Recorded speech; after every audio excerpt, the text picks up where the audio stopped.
So we're still looking at Proverbs chapter 3 as we lead ourselves into a place of praying. We ended with verse 10 yesterday, and pretty much talking about 9 and 10, talking about honoring God with our possession.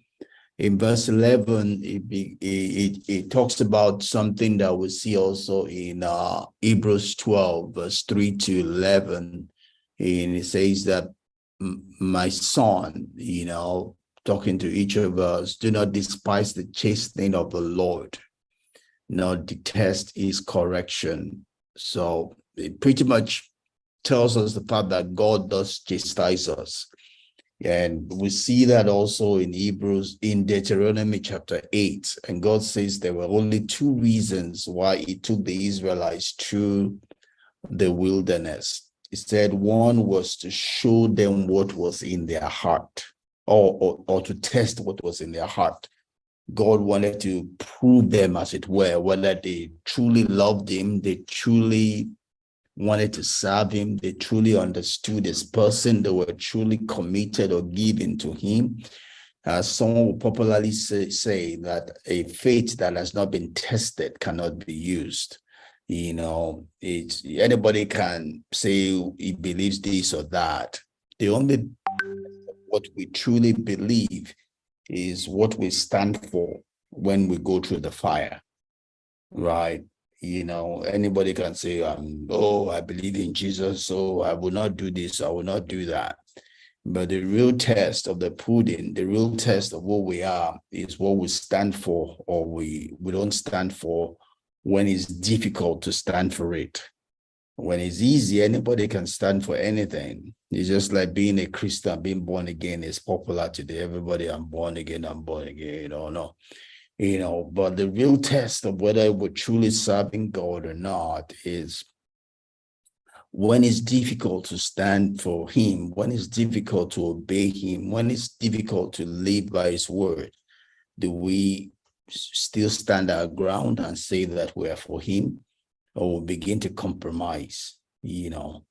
So a faith that has not been tested is not one that can be used. God is not going to commit into his treasure into the hand of someone whose faith has not been tested, who has not been proven, and that's where God does chastise his own, not to make them fall, but to sharpen us. We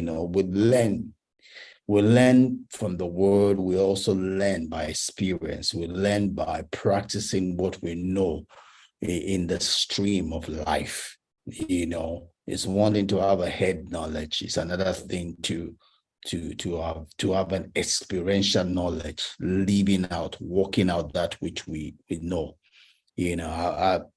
I was just thinking that, like someone would say, you might have a lot of theories before you get married.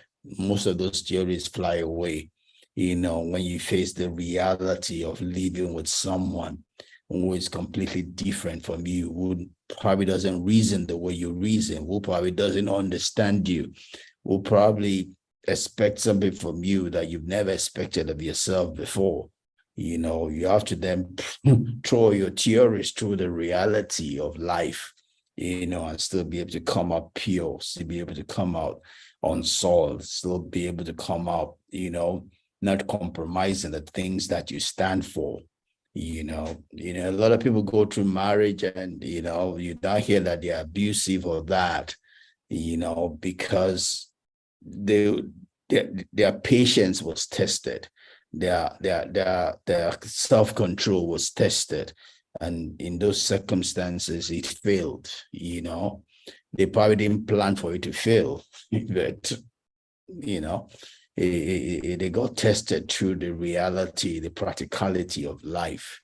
Then that pretty much showed that whatever it was they were standing on was not that firm. It wasn't something they believed in or they gave their whole heart to. It's never too late. They can always find their feedback. But that's what we see in verse 11 here. It says God will chastise his own. God will correct his own. God will allow someone to go through some things to make them strong, go through the stream of life. God doesn't shield us from life itself. God exposes us to the reality of life, and he has already given us the way to face it. He has his boundaries is set for us. Just like we've been reading from 1 to 10, there are different things that God wants us to do as we face the reality of life. When we do those things, God will be faithful to do his own part. How us to do our part, God's on us to do his part as we go through and face the reality of life, as we go through our human experience.